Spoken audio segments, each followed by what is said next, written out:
Level 7, Intermediate. The Farmer and the Stork. A farmer once had a large field full of seeds. But every day, a group of hungry birds came to eat them. The farmer tried shouting and chasing them away, but it did no good. He grew angry and decided to catch them. That evening, he laid a big net across his field. When morning came, he found dozens of birds trapped in it.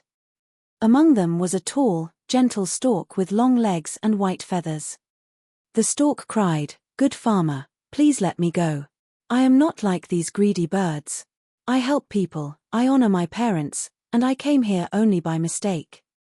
The farmer frowned and said, "Perhaps you are good, but you are caught with the bad. Those who keep the company of thieves will share their punishment." And so the stork was taken away, learning too late that even good hearts may suffer for the company they keep.